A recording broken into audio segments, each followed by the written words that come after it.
Answer लिखे होंगे, तो क्या आंसर लिखे हैं उस पर मैं बात करती हूँ। पहले गद्यांश को पढ़ रही हूँ, ध्यान से सुनिए आप लोग, और किस तरह से उसका आंसर खोजा जाता है, किस तरह से आंसर को अंडरलाइन किया जाता है।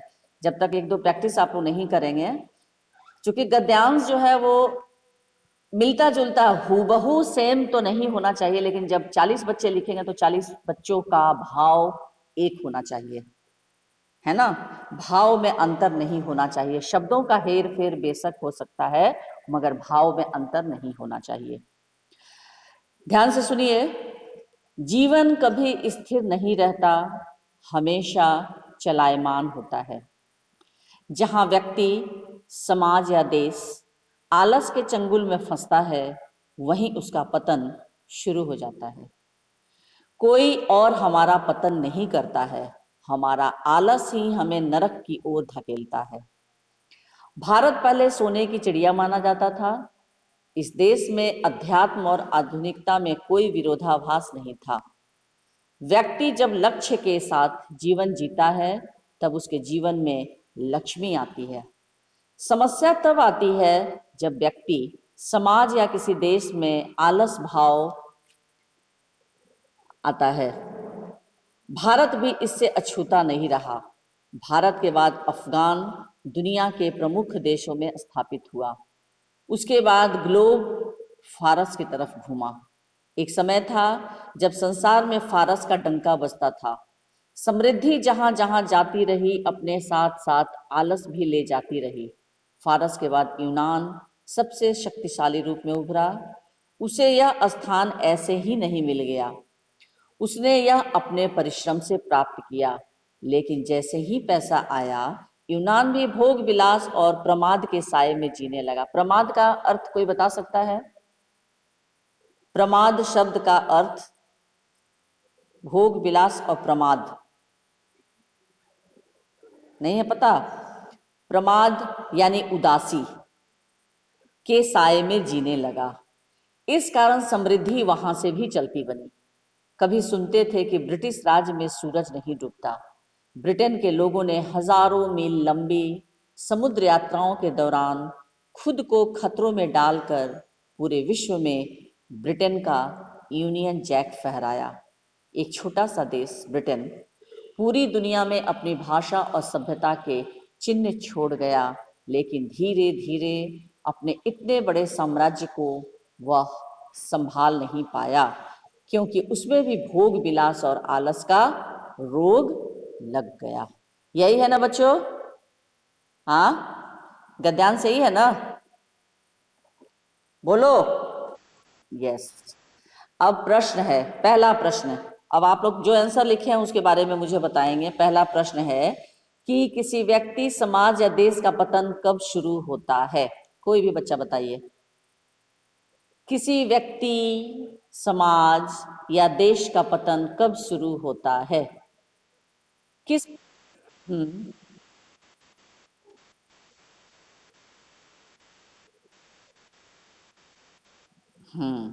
गुड।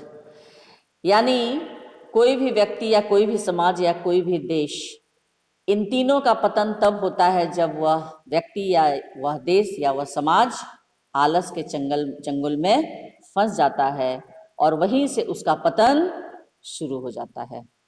यानी पतन में ले जाने का उत्तरदायित्व सिर्फ और सिर्फ किसका होता है? आलस का ही होता है, और वही नरक की ओर धकेलना शुरू कर देता है। इसको थोड़ा बनाकर इतना भी आप लिखेंगे, क्योंकि 2 मार्क्स का होगा बच्चों, तो 2 मार्क्स के लिए कम से कम 2 पंक्ति तो लिखना अनिवार्य बनता है।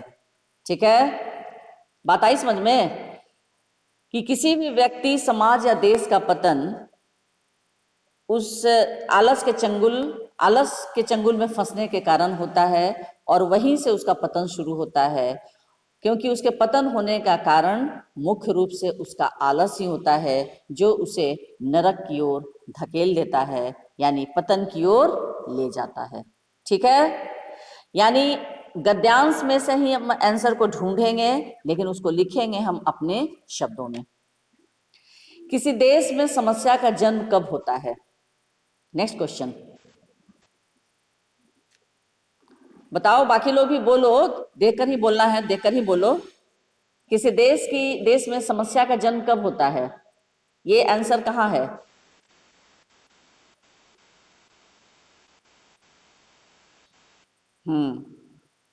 यानी आलस जब किसी देश में अपनी, यहाँ पे ये पंक्ति कहाँ है बताओ? किसी देश में समस्या का जन्म कब होता है, इसका कहाँ आंसर है? हाँ, हाँ। हम्म इसका आंसर यहीं से तो पहले आपको अंडरलाइन कर लेना है। हर प्रश्न का आंसर अंडरलाइन कर लेना है। यहाँ प्रश्न पूछ रहा है कि किसी देश में समस्या का जन्म कब होता है, तो आपका आंसर उसी तरह से होगा कि किसी भी देश में समस्या तब आती है जब व्यक्ति, समाज या किसी देश में आलस भाव भर जाता है। यानी कोई भी व्यक्ति या कोई भी देश या कोई भी समाज जब आलस के भाव से पूरी तरह से भर जाता है, तब उस देश में समस्या का जन्म होता है। अफगान के बाद फारस देश की स्थापना व विनाश का कारण क्या रहा? अफगान के बाद फारस देश की स्थापना व विनाश का कारण क्या रहा? बताओ। अफगान के बाद फारस, इसका आंसर कहां से है?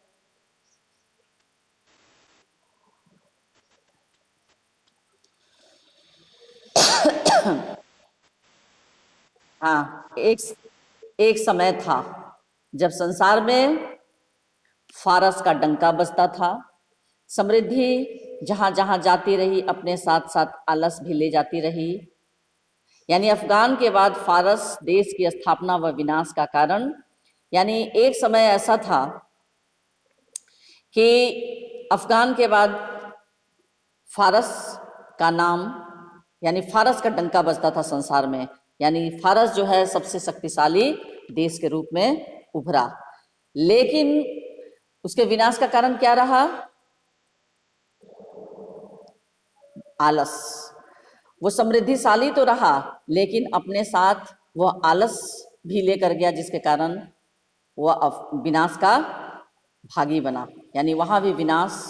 अफगान के बाद फारस देश जो दुनिया में डंका बजाता रहा, लेकिन आलस के कारण उसका भी विनाश हो गया। ब्रिटेन जैसा देश इतने बड़े साम्राज्य को क्यों नहीं संभाल पाया? बताओ। इसका आंसर बहुत आसान है। ब्रिटेन जैसा देश इतने बड़े साम्राज्य को क्यों नहीं संभाल पाया?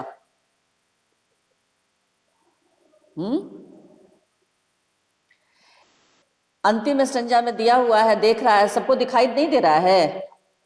इसका मतलब तुम लोगों ने नहीं किया है। ये होमवर्क तुम लोग को दिया जा रहा है सिर्फ इंटरटेनमेंट के लिए, कि बस मोबाइल खोलो, देख लो पुष्पा सिन्हा मैडम ने क्या होमवर्क दिया है, बस छोड़ दो। लेकिन यकीन मानो, अगर तुम लोग एग्जाम में ऊट पटांग आंसर लिखोगे, अभी प्री बोर्ड होगा या सेकंड टर्म के पहले प्री बोर्ड होगा, तो फिर तुम लोग समझना।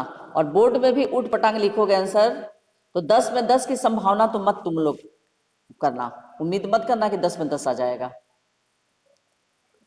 क्योंकि कुछ भी लिख दोगे तो नहीं मिलेगा मार्क्स। आ रही बात समझ में? यहां सिंपल दिया हुआ है कि ब्रिटेन जैसा देश इतने बड़े साम्राज्य को क्यों नहीं संभाल पाया। ब्रिटेन के लोगों ने हजारों मील समुद्री यात्राओं के दौरान खुद को खतरों में डालकर पूरे विश्व में ब्रिटेन का यूनियन जैक लहराया। एक छोटा सा देश ब्रिटेन पूरी दुनिया में अपनी भाषा और सभ्यता के लिए मशहूर हुआ, लेकिन इतने बड़े साम्राज्य को वह नहीं संभाल पाया, क्योंकि उसमें भी भोग विलास और आलस का रोग लग गया। नीचे लास्ट स्टेंजा में दिया हुआ है, व्यक्ति के जीवन में लक्ष्मी कब आती है? बताओ, किसी भी व्यक्ति के जीवन में लक्ष्मी कब आती है?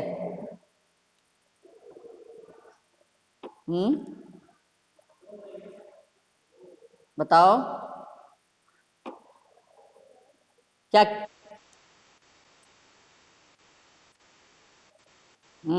Very good. ये बीच में है, व्यक्ति जब लक्ष्य के साथ जीवन जीता है तब उसके जीवन में लक्ष्मी आती है। समस्या तब आती है उसके जस्ट पहले है ना? यानी आपको जो भी अपठित गद्यांश रहेगा उसको आपको सजाकर संवार कर आपको उसी अपठित गद्यांश में से ही उत्तर को अपने लैंग्वेज में बनाकर प्रस्तुत करना है। भोग विलास समस्त पद का विग्रह करके समास का नाम लिखिए। चलिए बताइए, समस्त पद भोग विलास, इसका विग्रह क्या होगा?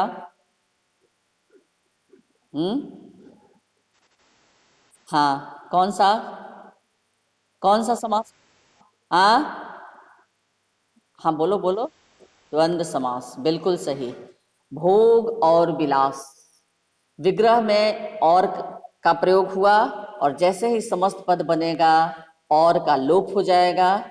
और द्वंद्व समास की परिभाषा है, इसमें दोनों पद प्रधान होते हैं, पहला पद भी और दूसरा पद भी। और इसके विग्रह में एवं, तथा और शब्दों का प्रयोग होता है, या का भी प्रयोग होता है। जैसे अमीर गरीब, राजा रंक, राजा या रंक, अमीर या गरीब, या का भी प्रयोग होता है। ऊंच नीच, ऊंच या नीच, तो या और तथा एवं शब्दों का प्रयोग होता है इसके विग्रह में। और जब समस्त पद बनता है तो इसका लोप हो जाता है और ये द्वंद्व समास। समझ में आई बात सबको? हाँ, ये तो हो गया गद्यांश। गद्यांश को पढ़कर क्वेश्चन को लिख लेना बहुत ही आसान है, लेकिन उनके लिए आसान है जो भावपूर्ण तरीके से समझेंगे, पढ़ेंगे। अब जरा काव्यांश की बात हम लोग कर लें। काव्यांश समझना और फिर उसी के अकॉर्डिंगली आंसर लिखना बहुत आसान तो नहीं होता है, लेकिन हाँ, कोशिश यदि आप लोग करेंगे अच्छे से तो ये भी आसान हो जाएगा। कल मैंने पढ़ा था, बताया भी था, तिनका तिनका लाकर चिड़िया रचती है आवाज नया। कल यही ना मैंने करवाया था? हाँ बोलो।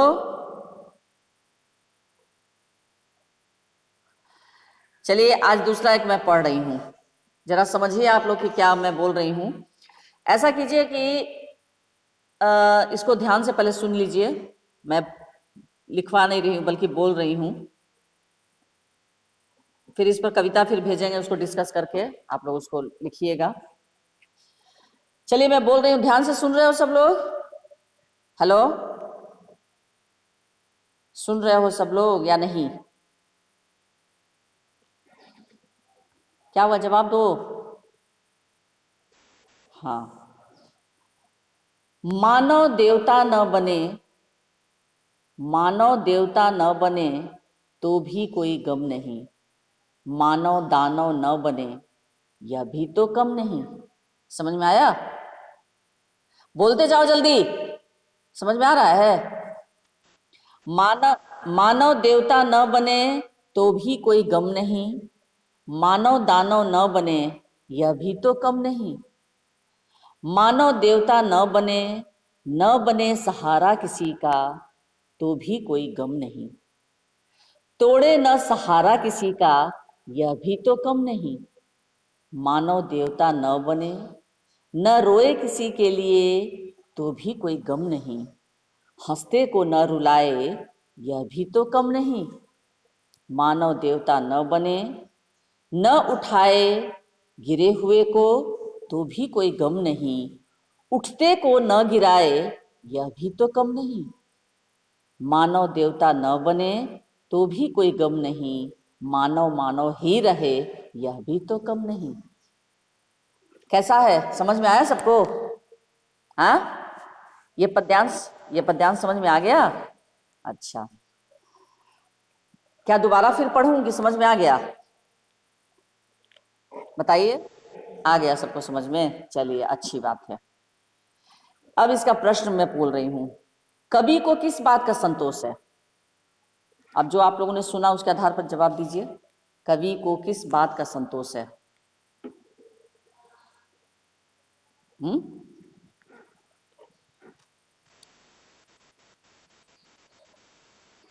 हाँ, गुड, एक आंसर ये भी हुआ। दूसरा और कोई बताएगा? और कोई दूसरा, किस बात का संतोष है कवि को? बोलो, और कोई बच्चा? जो मैंने काव्यांश पढ़ा उसके आधार पर और क्या बन सकता है और क्या आंसर हो सकता है कि कवि को किस बात का संतोष है? कवि को इस बात का संतोष है कि वह किसी का सहारा नहीं है, लेकिन वह किसी दूसरे का सहारा भी न तोड़े, किसी के दुख में नहीं रोता, लेकिन हंसते हुए को भी नहीं रुलाता।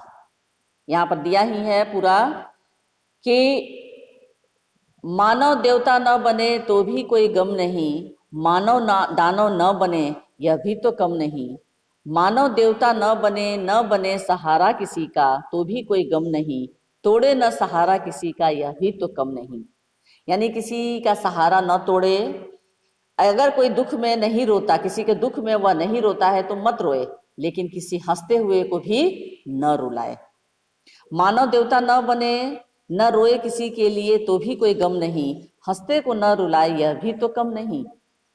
यानी कोई हंस रहा है, यानी कोई सुखी व्यक्ति है तो उसकी दुखी न करे। बस कवि को इसी बात का संतोष है। कवि ने मानव से क्या क्या अपेक्षाएं की हैं? अपेक्षाएं मतलब, अपेक्षा का क्या अर्थ होता है? आशाएं, उम्मीद। तो कवि ने मानव से क्या क्या अपेक्षाएं की हैं? कवि ने मानव से किस किस चीज की अपेक्षा की है, क्या क्या आशा की है? ले बताइए।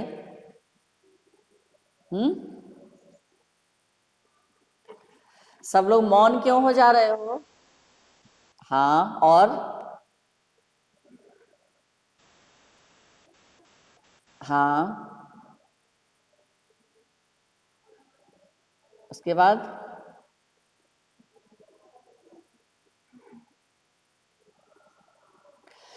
कवि ने मानव से बहुत सारी अपेक्षाएं की हैं, जैसे वह देवता न बने, किसी का सहारा भी न बने, किसी के लिए न रोए तथा किसी गिरे हुए को भी न उठाए। ये सब अपेक्षाएं की हैं, लेकिन परंतु इसके विपरीत आचरण न करे। सारांश इसका यही है कि वह देवता न बने, किसी का सहारा न बने, किसी के लिए न रोए, किसी गिरे हुए को न उठाए। ये सब काम कवि को मंजूर है, लेकिन कह रहा है कि ठीक इसके विपरीत आचरण न करे। यानी देवता न बने लेकिन दानव भी न बने, किसी का सहारा न बने, मत बने, लेकिन किसी का सहारा न छीने, किसी के लिए न रोए, लेकिन कोई हंस रहा है तो उसको रुलाए भी नहीं, कोई गिरे हुए को न उठाए, बेशक न उठाए। यदि कोई गिरा हुआ है, यानी कोई दुखी है, मदद की जरूरत है, हम मदद न करें, लेकिन कोई दुखी है उसको और दुखी करें, ये भी ना करें। यानी इन सभी जो कार्य हैं उसके विपरीत आचरण नहीं करें, ये कवि उम्मीद करता है। किसको न उठाने पर कवि के मन में शंका है? किसको न उठाने पर कवि के मन में शंका है? मानव के मानव बने रहने पर, उठते हुए को गिराने पर, हंसते को रुलाने पर, किसी का सहारा तोड़ने पर कवि को संदेह है कि वह ऐसा नहीं करेगा, वह दूसरों के पीड़ा को समझकर उसी के अनुसार आचरण करेगा। देखो बच्चों, कविता में ही तो थोड़ी परेशानी होती है। अगर कविता आप नहीं समझ पा रहे हैं और उसके अनुसार नहीं लिखेंगे आंसर, तो फिर आपका लिखना बेकार हो जाएगा, याद करो।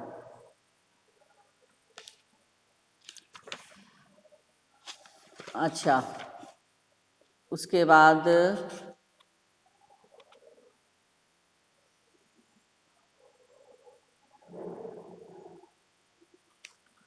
ठीक है, बाकी और मैं कविता भेजूंगी, देखती हूँ कि आप लोग क्या लिखते हैं, किस तरह से उसका समझते हैं। कोई चैप्टर ऐसा है जिसको आपको फिर से समझाने की जरूरत है? हाँ बोलो। हाँ जी बिल्कुल, ये इतनी मशक्कत मैं ऐसे नहीं कर रही हूँ, एंटरटेनमेंट के लिए नहीं कर रही हूँ। हटा दिया गया है।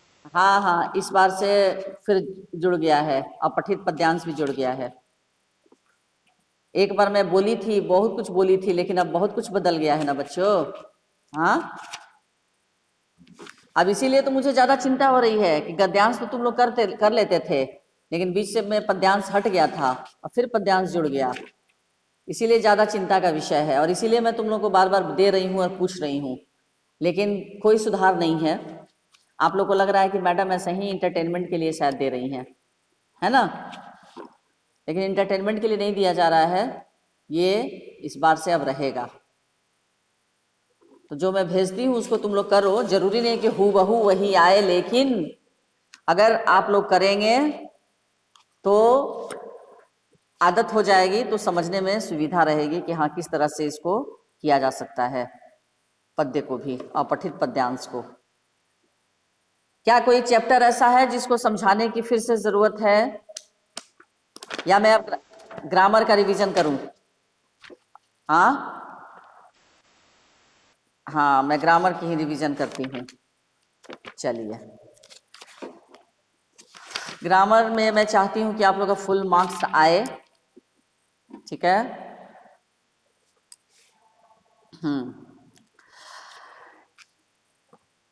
आपको ऐसा कीजिए कि कॉपी में लिखिए, 2-4 प्रश्न मैं दे रही हूँ अभ्यास के लिए। लिखेंगे नहीं तो फिर कुछ लोग लिखेंगे, कुछ लोग ऐसे ही बोलते रह जाएंगे। चलो,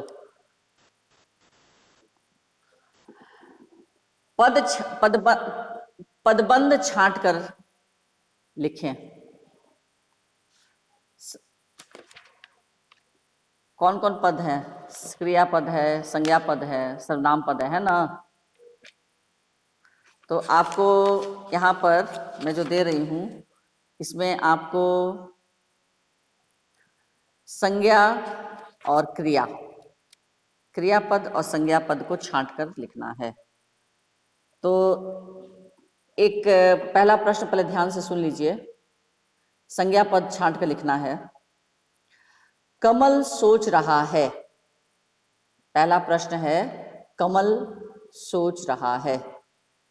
इसमें संज्ञा पद क्या होगा? कमल। यहां पर कमल फूल के बारे में है या किसी का नाम है?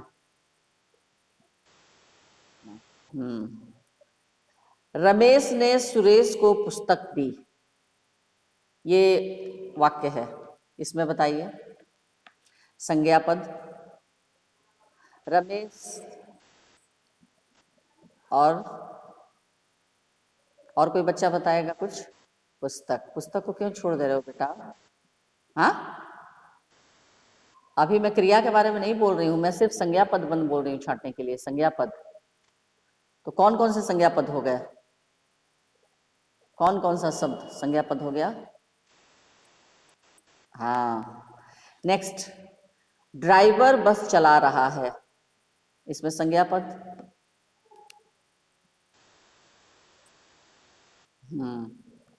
नेक्स्ट, चौथा, शिक्षक मॉनिटर से कमजोर छात्रों को पढ़वाते हैं। ध्यान से सुनिए, शिक्षक मॉनिटर से कमजोर छात्रों को पढ़वाते हैं। इसमें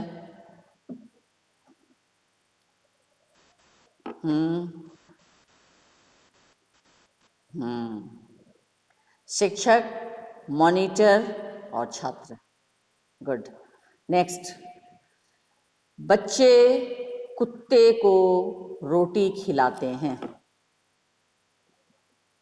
बच्चे कुत्ते रोटी। नेक्स्ट, नरेंद्र अचानक वहां आ गया।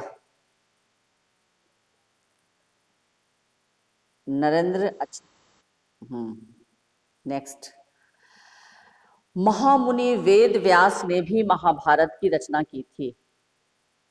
महामुनि वेद व्यास ने ही महाभारत की रचना की थी। महामुनि वेद व्यास, हाँ, वेद व्यास और महाभारत। नेक्स्ट, कवि श्रोताओं को कविता सुनाता है। कवि श्रोताओं को कविता सुनाता है।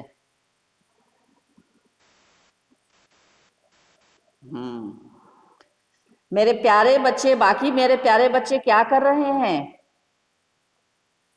श्रोता बन रहे हैं कि चिंतन मनन कर रहे हैं? दो ही बच्चों को होमवर्क दे दिया गया है, क्लास वर्क दे दिया गया, वही दोनों बोलते रहे। बाकी मेरे प्यारे बच्चे श्रवण में लिप्त हैं। सभी लोग भाग लो, बोलो। नेक्स्ट, मकान मालिक ने मकान बेच दिया। मकान मालिक ने मकान बेच दिया। शिवांग, शिवमूर्ति, अभिषेक, अन्नू, ये लोग क्या कर रहे हैं? सब अपनी उपस्थिति दर्ज करा के सब लंबी तान के सो जाता है। हाँ, मकान। नेक्स्ट, अफसर कर्मचारी को वेतन देता है। अफसर कर्मचारी को वेतन देता है। बोलिए इसमें। हाँ बोलो। हाँ। नेक्स्ट, क्रियापद। क्रियापद छांटना है। ये कौन सा पद छांटा आप लोगों ने? संज्ञा। अब क्रिया। अब तुम लोग जरा चुप रहो, अब दूसरे बच्चे जो है उनको मौका दो। वो बेचारों को तुम लोग तो मौका ही नहीं देते हो बोलने के लिए। सब आकुल है, व्याकुल है, आतुर हैं, बेचैन हैं। हाँ, सब साइलेंट रहते हैं, सब सुनते हैं, सब अच्छे श्रोता हैं। चलिए, अब बाकी श्रोता जन आप जाग जाएं, इन लोगों को थोड़ा विश्राम का मौका दें। क्रियापद छांटिए, क्योंकि अब मैं मार्क्स देना शुरू करूंगी नाम के अनुसार, नाम पूछ पूछ कर। शेखर कार चलाता है। क्रियापद। बाकी बच्चे जवाब दें। कार। कार को बताना जरूरी नहीं है, कार तो क्रिया नहीं है, सिर्फ क्रियापद बताना है आपको। कौन बोल रहे हो? अपना नाम भी बता दीजिए। अवनीश। तो शेखर कार चलाता है, इसमें कार को नहीं बताना है, शेखर को भी नहीं बताना है, सिर्फ चलाता है। क्रियापद बंद क्या हो गया? चलाता है। नेक्स्ट, दुकानदार ने विद्यार्थी को पुस्तक दी। इसमें बताइए क्रिया, क्रियापद। कोई भी बच्चा जवाब दें, दूसरा जो बोल रहे हैं वो नहीं है, दूसरे बच्चे जवाब दें। हाँ, आस्थार्य, कुमार गौरव, वंशिका, हर्ष कुमार, अमृत राज, सपना, कुमारी स्नेहा, कौसर, मोनिका, ऋषभ।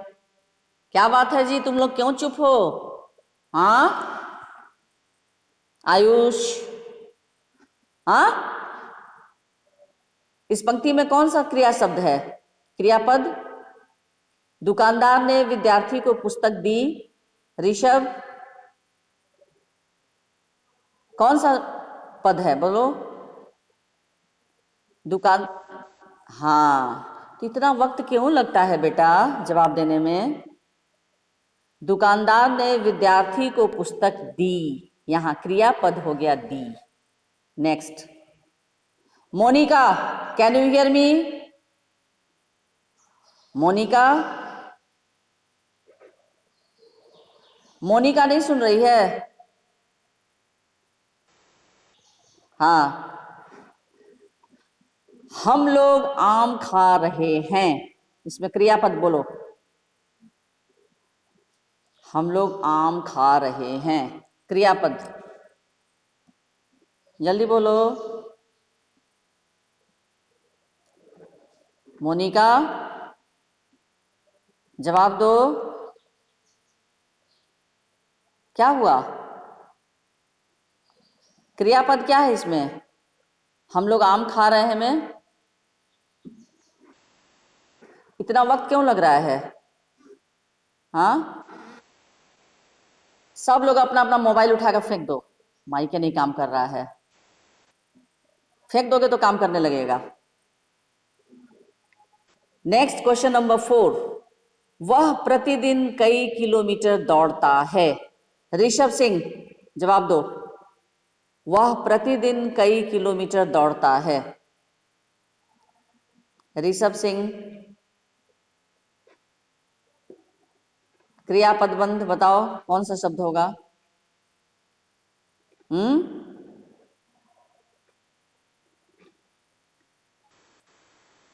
लेफ्ट हो गया ना, वेरी गुड, वेरी गुड। ऐसे ही तो हमारे बच्चे नौनिहाल हैं। चलो अवनीश तुम बोलो, बोलोगे कि लेफ्ट हो जाओगे? हाँ दौड़ता है, यस, गुड। गीता ने मित्र को पत्र लिखा, गीता ने मित्र को पत्र लिखा। चलो आयुष, चलो कुमारी स्नेहा तुम बोलो, कुमारी स्नेहा। गीता, हाँ बोलो, गीता ने मित्र को पत्र लिखा, क्रियापद, जल्दी बोल। पत्र तो नहीं है क्रिया, मुझे नहीं लगता है कि पत्र क्रिया होगा। क्या पत्र क्रिया होगा? बाकी बच्चे बताएं, सिर्फ क्या होगा? सिर्फ लिखा होगा क्रियापद। पुलिस ने चोर पकड़ लिया, इसमें क्रियापद, इसमें क्रियापद, हाँ हाँ पकड़ लिया, यस। नेक्स्ट, श्याम किताब पढ़ रहा है, इसमें क्रियापद,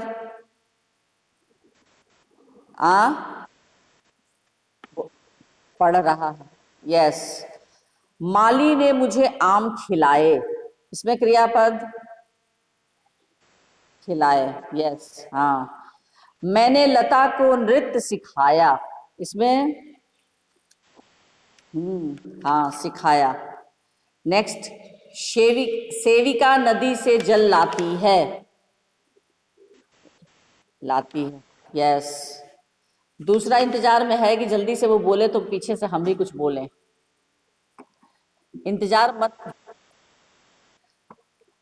आसान भी आ सकता है, तो आपको आसान ही पता रहेगा तभी ना कठिन कर सकते हैं बच्चों। यहाँ तो आसान के ही लाले पड़े हैं, तो कठिन की बात कौन करे? हाँ तुमको आता है इसलिए ना तुमको लग रहा है कि तुम कर लोगे, तो यहाँ बाकी अपने दोस्तों को हाल देखो ना, हाल कितना बुरा है। हाँ अच्छा, अब थोड़ा वाक्य परिवर्तन कर लें। मैं ऐसा ही रिवीजन कहीं ना कहीं से रोज कराती रहूंगी, क्योंकि सिलेबस आप सबको पता है और सब पढ़ा चुकी हूँ। चलिए, एक उदाहरण है, संयुक्त निम्नलिखित वाक्यों को सरल, संयुक्त और मिश्र वाक्यों में परिवर्तित करें। ठीक है, सरल बताना है पहले। पहला वाक्य है, अंगीठी सुलगाई उस पर चायदानी रखी। इसको सरल वाक्य में बताओ क्या होगा, बोलो। हाँ, अंगीठी सुलगाकर उस पर चायदानी रखी है, कौन सा वाक्य बन गया? सरल वाक्य, वेरी गुड। अब कृपया कोई दूसरा बच्चा बताए, संयुक्त में इसका क्या बनेगा? संयुक्त में इसका क्या बनेगा?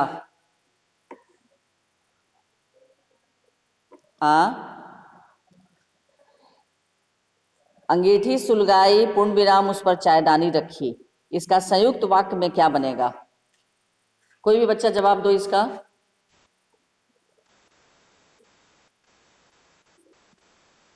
गुड, ये बन गया संयुक्त। अब इसका मिश्र वाक्य बनाओ। इसी वाक्य का, अंगीठी सुलगाई पूर्ण विराम उस पर चायदानी रखी, इसका मिश्र वाक्य।